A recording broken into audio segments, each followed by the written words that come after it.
सोचिए आप, अगर जब तक ये कल नेतन्याहू के रेजिडेंस पे, घर पे ड्रोन अटैक नहीं हुआ था, तब तक तो कयास लगाए जा रहे थे कि शायद संधि युद्ध विराम हो।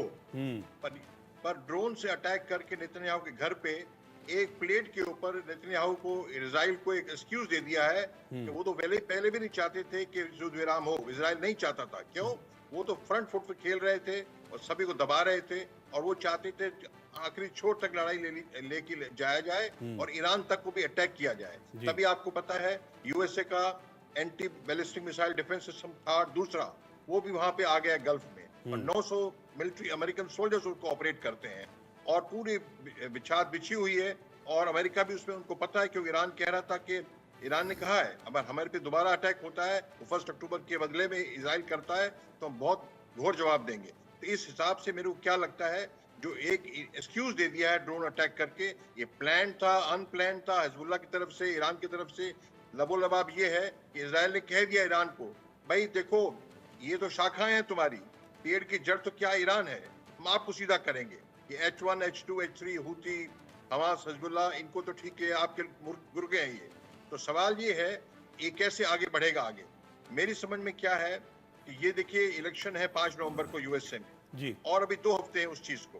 तो ऐसा लगता है कि ये मौका ऐसा है, ये मौका अगर युद्ध विराम हो जाता है तो इजराइल का भी ऐसा लगता था कि जब उन्होंने सिनवर को मार दिया है, तो सिनवर को मारने के बाद इजराइल अगर युद्ध विराम में मान भी जाता है तो उनका नाक, सिर, टोपी नहीं छोटी होती, नाक नहीं कटता। क्यों? उन्होंने एक अचीवमेंट किया, सिनवर को मार दिया। पर जब अटैक कर दिया नेतन्याहू के घर पे, तो अब वो इजराइल भी चुप नहीं बैठ सकता है, तो चीज आगे भड़केगी। और भड़केगी क्या, अगले 2 हफ्ते, और रूस भी कहे अपने यूक्रेन में फंसा हुआ है, चीन भी फंसा हुआ है। तो ये अगर आपने ये अगर इजराइल ने, यूएसए ने मिलकर ईरान के ऊपर अटैक नहीं किया अभी, ये अगले 2 हफ्ते में, फिर तो इलेक्शन शुरू हो गए, 2-3 महीने नहीं होगा काम, और फिर पता नहीं क्या होता है। तो मेरे समझ में जो इजराइल चाहता है कि आखिरी छोर तक लड़ाई लेके जाया जाए, जिस टाइप से हम खेल रहे, देखिए युद्ध में केक वॉक नहीं है, आसानी से कुछ नहीं होता है, बहुत मुश्किलें हैं, आसानी तो बिल्कुल नहीं है। पर ये जो आर पार की लड़ाई इजराइल करना चाह रहा है, उनको सपोर्ट अंदर से भी मिल रहा है, ये मौका है, तो मुझे लगता है चीज बढ़ेगी। और यहाँ तक मैं कह रहा हूँ, ये जो आपके इजरायली न्यूक्लियर असेट्स हैं, ईरानी न्यूक्लियर असेट्स हैं, उन पे भी अटैक हो सकता है, क्योंकि जो ये बंकर बस्टर बॉम्ब्स जो हैं, वो जो इजराइल की न्यूक्लियर साइट्स 5 हैं, वो 100 फुट 150 फुट नीचे हैं पहाड़ी में, और यूएसए के पास वो बंकर बस्टर बॉम्ब्स हैं जो नीचे तक जाते हैं, फिर बाद में डेटोनेटर तक एक्सप्लोड होते हैं। तो उनको यूज करके मेरी समझ में अगले हफ्ते में, अगले 5-7-10 दिन में कुछ ना कुछ होगा, नहीं तो इजराइल चुप नहीं बैठ सकता। और इस टाइप की जो लड़ाई हो रही है, कहीं जा नहीं रही। हिजबुल्लाह पे इजराइल अटैक कर रहा है, उनके सोल्जर्स मर रहे हैं, हिजबुल्लाह इजराइल पे कर रहा है, ऊपर से लेबनान। और देखिए ईरान डरा हुआ है, ईरान ने कहा नहीं नहीं, हमारा कोई इसमें हाथ नहीं है, आपके ड्रोन अटैक के हमारा हाथ नहीं है। इसका मतलब क्या है? बिल्कुल सही आपने फरमाया कि वो ईरान इस पर डरा हुआ है, और ये इसी सब मौके को देखते हुए चीज आगे बढ़ेगी।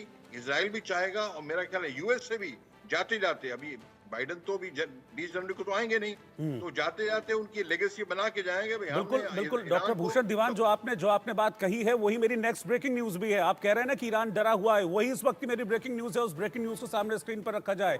नेतन्याहू की धमकी से ईरान थर थर कांप रहा है, जैसा कि डॉक्टर भूषण दीवान ने कहा, और यही इंडिया न्यूज की ब्रेकिंग न्यूज भी है। नेतन्याहू के घर पर हमले से इनकार किया है ईरान ने। वो कहा है कि ड्रोन हमले में हमारा कोई भी हाथ नहीं है।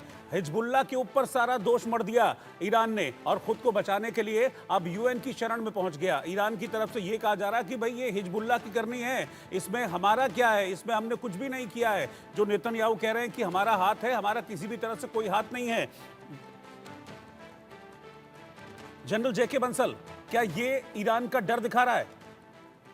देखिए, जहाँ तक ईरान का है, ईरान का डर तो बहुत पहले था, जब से जो 1 अक्टूबर के बाद जो इजराइल ने मन बनाया है कि वो अटैक करेंगे, तो ईरान डरा हुआ है उस समय से। लेकिन बीच बीच में ईरान स्ट्रांग हो जाता है। वो इसलिए हो जाता है कि ईरान ने जो रशिया से बात की है, उनके पास S-400 और S-300 बहुत सारे जो डिफेंस सिस्टम आ गए हैं, उनको अपने आप को मजबूत कर लिया है।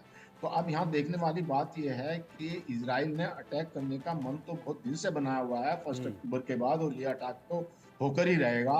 ये जो हमले हो रहे हैं, इससे इतना ज्यादा उसके ऊपर इफेक्ट नहीं पड़ना। ये तो एक सडन रिएक्शन है इस समय कि हाँ, हिजबुल्लाह ने उनके घर पे अटैक किया तो एक उनको बहाना मिल गया कि हाँ हम ज़्यादा अटैक दोबारा लेबनान के ऊपर में करते हैं। और जैसे मैंने कहा था कि बैरूत के अंदर में भी अटैक कर दिए और 100 टन जो है बारूद इसी दौरान में डाला है इजराइल ने और उनके 20 ठिकाने खत्म कर दिए। जहां तक ईरान के ऊपर अटैक है तो 400 जो इलाके हैं वो ऑलरेडी चिन्हित कर लिए गए हैं। हालांकि एक प्लान है जो लीक भी हो गया था। इसमें बस ये मैं इतना कहना चाहूंगा कि इजराइल जो है कोई शॉर्ट टर्म पे नहीं सोचता है, वो बहुत लॉन्ग टर्म की बात सोच के चलता है। और इजराइल ने ये कहा कि अगर हम ईरान पे अभी अटैक नहीं करते हैं तो ईरान अगले 8-10 साल में हमको खत्म कर देगा। तो उन्होंने और अमेरिका को भी ये बोला है कि ये एक गोल्डन अपॉर्चुनिटी है, हम ईरान के ऊपर अटैक कर सकते हैं। लेकिन उसमें बात यह है कि इजराइल अपने आप को पहले अच्छे से मजबूत और प्रोटेक्ट करके चलता है, तो ये कोई हाफ हार्टेड काम नहीं करता। जैसे कि ये भी संभावना हुई कि जैसे ही इजराइल ईरान के ऊपर अटैक करेगा तो उसका काउंटर अटैक होगा। उसके काउंटर अटैक करने को इजराइल को मजबूत होना है। मजबूत होने के लिए एक थर्ड सिस्टम आ गया, फिर अभी दूसरा भी आ गया है अपने आप को बचाने के लिए। क्योंकि जो उनके जो सिस्टम है उसमें आप चाहे आयरन डोम ले लीजिए या डेविड स्लिंग है, एरो 1 एरो 2 और जो आयरन बीम है वो इतने भी कामयाब नहीं हो पा रहे हैं। उसका कारण भी है कि जब बहुत सारी फ्रीक्वेंट मिसाइल्स आती हैं तो रोक नहीं पाते हैं। और जहाँ तक ड्रोन का सवाल है, ड्रोन बहुत लो हाइट पे चलता है और उसको रडार नहीं पकड़ पाता। तो अब ये सब देखते हुए जो अब और इससे बड़ी बात यह है कि एक मैसेज अमेरिका ने भी दे दिया है। उनका जो stealth B-2 bomber split bomber है जो कि एक GBU 57 ए भी ले जाने के लिए तैयार है और ये किसी भी बंकर को, किसी भी अंडरग्राउंड को ध्वस्त करने के काबिल है। ये दिखा दिया है अमेरिका ने कि वो उनको यमन के ऊपर में हूती के ऊपर अटैक करके कि वो यहाँ पे पहुंच गया है, तो उसको इंडिकेट कर दिया ईरान को। तो अब ये अटैक तो होगा। सिर्फ इसमें दो बातें थी, जो दो शर्त अमेरिका ने रखी थी कि आप ईरान की जो रिफाइनरीज हैं और जो न्यूक्लियर साइट हैं उस पर मत अटैक करिए, जिसके लिए नेतन्याहू मान गए हैं। एक बात मैं यह बताना चाहूंगा कि जो ईरान के ऊपर अटैक है वो तो होना ही है। जहां तक इजराइल और अमेरिका के संबंध है वो एक छोटे भाई बड़े भाई की तरह से है। कभी भी जो अमेरिका इजराइल को नहीं छोड़ सकता है, उसको हमेशा सपोर्ट करता रहेगा। हालांकि जब कोई एकदम ज्यादा उत्तेजित होता है इजराइल तो उसको वो कंट्रोल कर लेता है। तो ये जो एक इस तरह की बात चल रही है, लेकिन अभी तो ऐसा दिख रहा है बंसल साहब की कुछ चीजों में इजराइल अमेरिका के भी नहीं सुन रहा है। नहीं, ऐसा बात नहीं है, अमेरिका की बिल्कुल सुनता है। अभी जब अमेरिका की सुनने के लिए ये बताता हूं मैं, अभी रिसेंटली जब जो एड्स को कट कर दिया था इजराइल ने, तो अमेरिका ने एक लेटर भेज दिया था कि हम आपके वेपन काट देंगे। तो इमीडिएटली जो इजराइल ने जवाब दिया और फोटो भी भेजे कि हाँ हम एड्स को दे रहे हैं। मैंने आपको एक बहुत स्पेसिफिक बात कही है यहाँ कि वो तो ना सुनने का तो कोई मतलब ही नहीं है, लेकिन वो डांट डपट चलती रहती है। जैसे कोई होता है ना घर में बच्चा, वो जब तक सोचता है कि हाँ भाई माँ बाप या कोई भाई कब तक हमारे ऊपर कठोर नहीं है, तो अपनी थोड़ी बहुत मनमानी करता रहता है। लेकिन जब सख्त हिदायत आ जाती है तो अमेरिका की बात तो ना माने ऐसा तो हो ही नहीं सकता।